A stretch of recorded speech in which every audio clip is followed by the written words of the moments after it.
Okay, before we get started, I should say potential spoiler alert. So if you guys don't want to be spoiled by the new movie and you don't want the experience ruined for you, I'd suggest you leave now and not watch this video.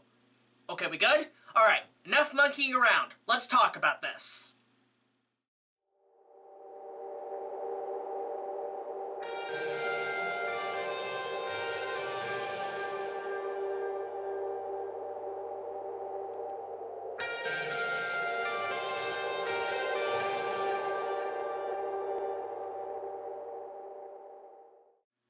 As you guys could probably tell from the images in my background, one of my favorite science fiction series of movies of all time is none other than the original Planet of the Apes. Starting in 1968 with the original Planet of the Apes, the film told the story of astronaut Taylor, played by Charlton Heston, who is launched into a mission in space, ends up in a black hole, and ends up on a planet filled with apes, only to realize that the planet may not be what it appears to be.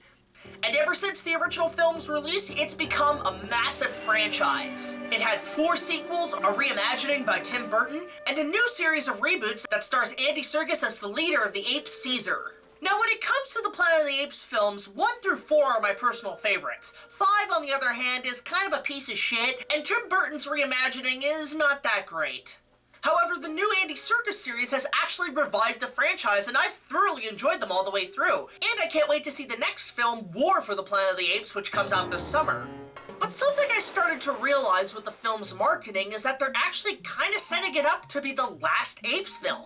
I mean, sure, there is a possibility to be more sequels. I mean, there have been a couple of times in the franchise where they did try to end it with a certain film. But in some respects, the title itself, War for the Planet of the Apes, does feel like a title that can conclude the story. Hell, I already knew what the title was going to be after seeing Dawn for the Planet of the Apes. But not only did I guess the title of the next installment, but I kind of figured out how it's going to end. I mean, if you guys have watched the recent Planet of the Apes films, they have kind of left a few Easter eggs and a few tributes to the original films. But something I realized watching the recent movies is that this new series could be a potential prequel trilogy to the original Planet of the Apes. I mean, think about it. In some areas, they've left clues of this being a prequel series all the way back to Rise of the Planet of the Apes. And in some ways, it does actually fill a few plot holes that were not explained in the original film. I mean, when you look at the original film, they start off completely in space. So it's kind of unclear where in the timeline Taylor's ship took off in. And if you watch Rise of the Planet of the Apes, they have a bit where a NASA ship goes into space and then the next day in the papers it says the ship's missing. So in some sense, could that be Taylor's ship from the original? I mean, in some respects, that could be the case, and that would mean in the original, when Taylor's ship goes into space, they left in the year 2011. But in some areas, that leaves a huge plot hole in the third film. If you guys have seen Escape from the Planet of the Apes, Taylor's ship is resurrected by Cornelius and Dr. Zero, who escaped the destruction of Earth during the second film and end up in the 1970s. And in that film, the government does know about Taylor. So that leaves a bit of a timeline plot hole. Does Taylor's ship take place in 2011 or in the 1970s?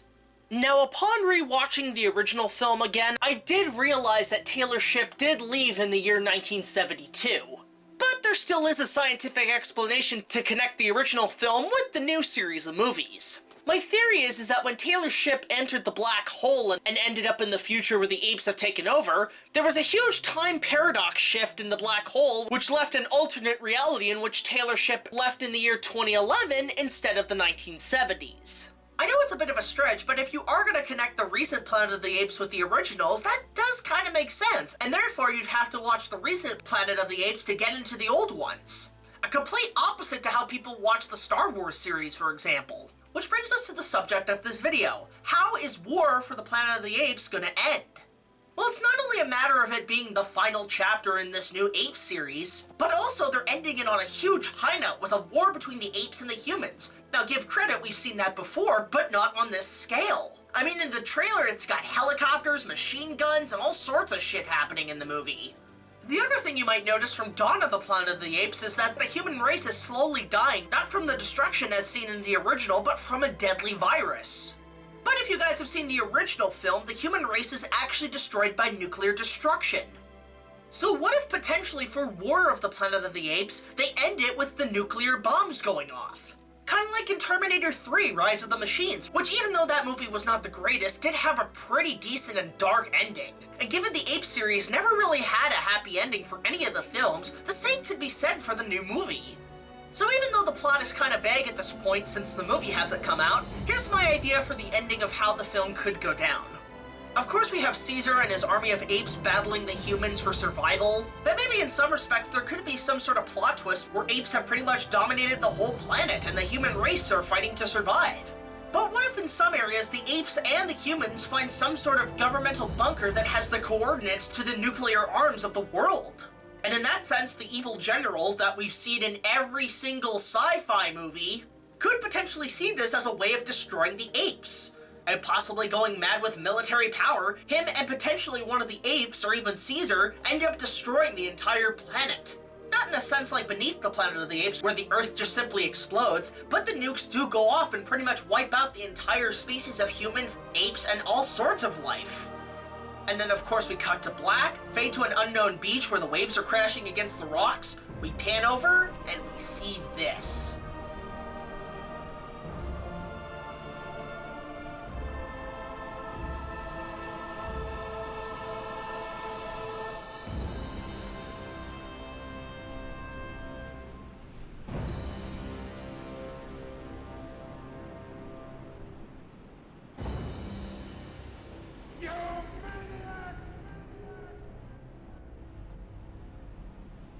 Wow, that would be a great way to end not only this new series of Apes films, but the entire series in general.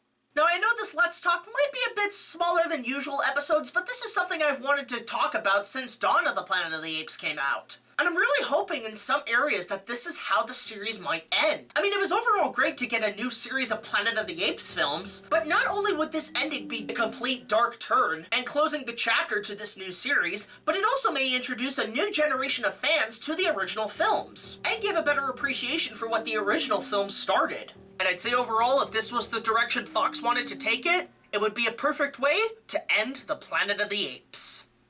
It will be a planet of apes.